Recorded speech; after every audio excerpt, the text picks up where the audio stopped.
നിങ്ങളുടെ favourite shows ഇനി ഒരിക്കലും മിസ്സാവില്ല. ഇപ്പോൾ C5 കാണും നിങ്ങളുടെ ഫേവറേറ്റ് ഷോസ് തികച്ചും സൗജന്യമായി. ഇവിടെ ആകെ പ്രശ്നങ്ങളാ. പ്രശ്നങ്ങളോ? എന്താ ചേട്ടത്തി? മോളെ, വന്ദനയുടെ കല്യാണം കഴിഞ്ഞു. കല്യാണോ? ഞാനങ്ങനെ ഒരു കാര്യം അറിഞ്ഞിട്ടേ ഇല്ല. അറിഞ്ഞിരുന്നെങ്കിൽ ഈ താലികെട്ടൊന്നും നടക്കില്ലായിരുന്നു. ജഗ നീലിമേ തന്നെ കെട്ടിയേനെ. ജഗ, നിനക്ക് രക്ഷപ്പെടാൻ വേണ്ടി എന്നെ കരുവാക്കരുത്.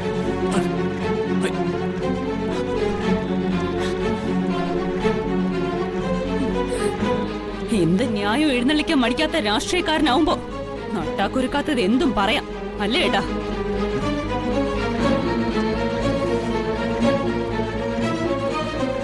എന്റെ കുഞ്ഞിനെ നശിപ്പിച്ച ആ ദ്രോഹി മാത്രമേ കിട്ടിയുള്ളൂ ഏട്ടന് താലി കെട്ടാൻ.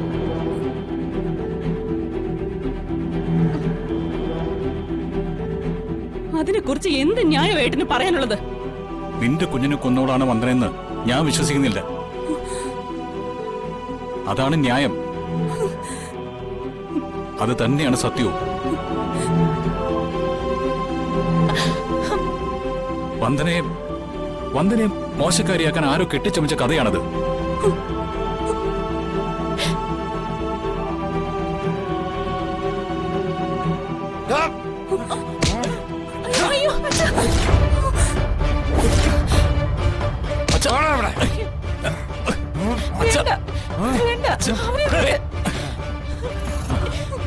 മാന്യതയുടെ കൊടുമുടിയിൽ നിൽക്കുന്ന ഒരു വീരനായികയെ കള്ളത്താലി കെട്ടിയതിന് അച്ഛന്റെ വിവാഹ സമ്മേളനമാണിത്. എടാ പുന്നാര മോനെ, ഈ കുറുപ്പിന്റെ നെഞ്ചിൽ ചവിട്ടിന്ന നീ താലി കെട്ടിയത്. ഞാൻ എല്ലാ പ്രതീക്ഷ അർപ്പിച്ചിരുന്ന മകനാ നീ. നീ എന്നെ ചതിച്ചു.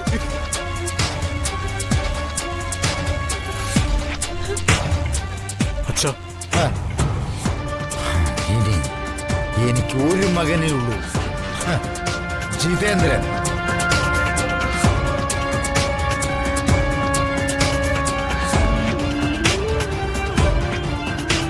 എന്റെ പ്രതീക്ഷ തകർത്ത നീ എന്റെ മനസ്സിൽ മരിച്ചു കഴിഞ്ഞു.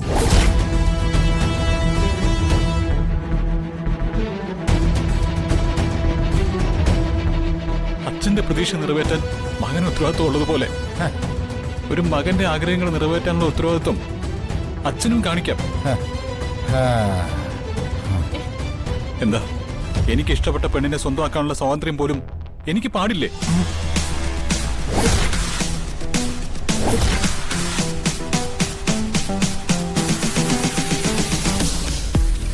അച്ഛാ, വന്ദന എനിക്ക് ഇഷ്ടമാണ്.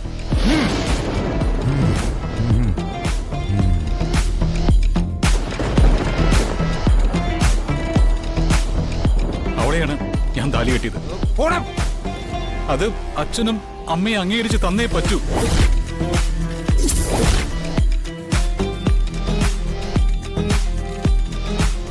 നടക്കില്ല. വന്ദനെ താലി കെട്ടി കൂടെ താമസിപ്പിക്കാം എന്നുള്ള നിന്റെ മോഹം നടക്കില്ല. ഒന്നിനും പറ്റിയില്ലെങ്കിൽ അവളെ ഞാൻ കൊന്നു കൊല വിളിക്കും. എന്റെ പെണ്ണിന്റെ ദേഹത്ത് ഒരു തരി മണ്ണ് പോലും വീഴാൻ ഞാൻ ആരെയും അനുവദിക്കില്ല. മതിയടാ, അച്ഛനും മോനും തമ്മിലുള്ള തമ്മിത്തല്ലും കൂടി കാണാനുള്ള യോഗം ഈ പെറ്റുതള്ളയ്ക്ക് ഉണ്ടാക്കി വെക്കില്ലേ?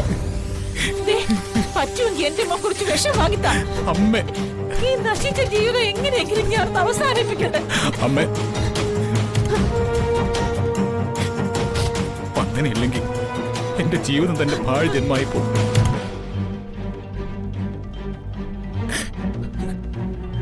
താലി കെട്ടിയ പെണ്ണിനെ സ്വന്തം വീട്ടിൽ കൊണ്ടുവന്ന് താമസിപ്പിക്കേണ്ടത് ഒരു ഭർത്താവിന്റെ ഉത്തരവാദിത്വമാണ്.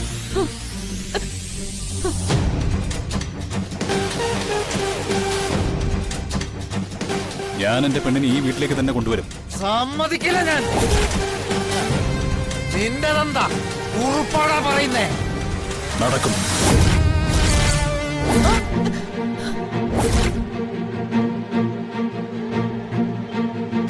നടത്തും ഞാൻ.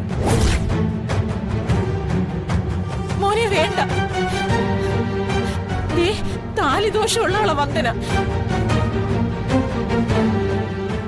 കെട്ടി നീ നിന്റെ ജീവിതം കൂടി തൊലക്കില്ലേ? അമ്മേ, ദോഷം വന്ദനയ്ക്കല്ല, അവളെ നോക്കുന്ന കണ്ണുകൾക്കാ. മോനെ,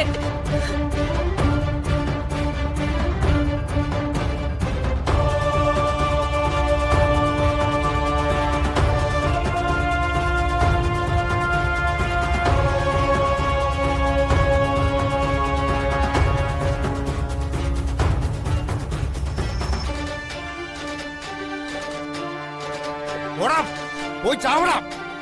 താന്തയ്ക്ക് മുമ്പുണ്ടായവനെ എന്തിനാടി ഇങ്ങനെ ഒരുത്തന് നീ ജന്മം കൊടുത്തത്?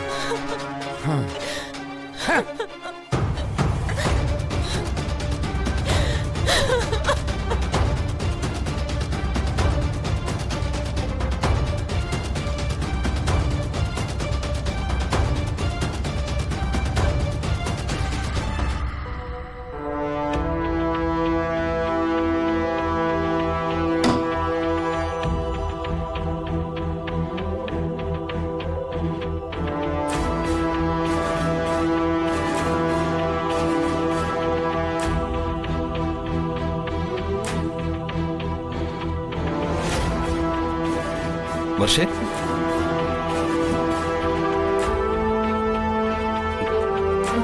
വർഷേ പിണക്കാണോ?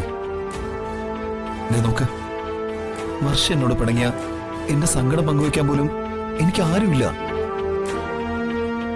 വർഷേ, സോറി, എല്ലാം മറന്നേക്ക്. എനിക്ക് ഓഫീസിലേക്ക് പോകാൻ സമയമായി. ദേ, ഞാൻ സംസാരിക്കുന്നത് ഒരു അടുക്കളക്കാരിയോടല്ല, എന്റെ ഭാര്യയോടാ. എന്റെ മുഖത്തേക്കൊന്ന് നോക്ക്. ഹോ, ഒന്ന് ചിരിച്ച് കണ്ടല്ലോ, സന്തോഷായി. ദേ, നിന്റെ ഒരു നിമിഷത്തെ മൗനം പോലും എന്നെ ശ്വാസം മുട്ടിക്കും. എന്നോടുള്ള പിണക്കം മാറിയെന്ന് പറ പ്ലീസ്. മാറി.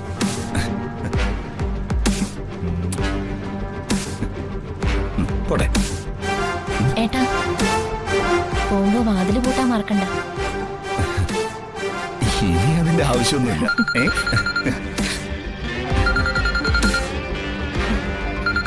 സുചിത്രേട്ടത്തിയാ? നോക്കി എടുക്കട്ടെ? എടുക്ക സംസാരിച്ചോ. ഹലോ സുചിത്രേട്ടത്തി,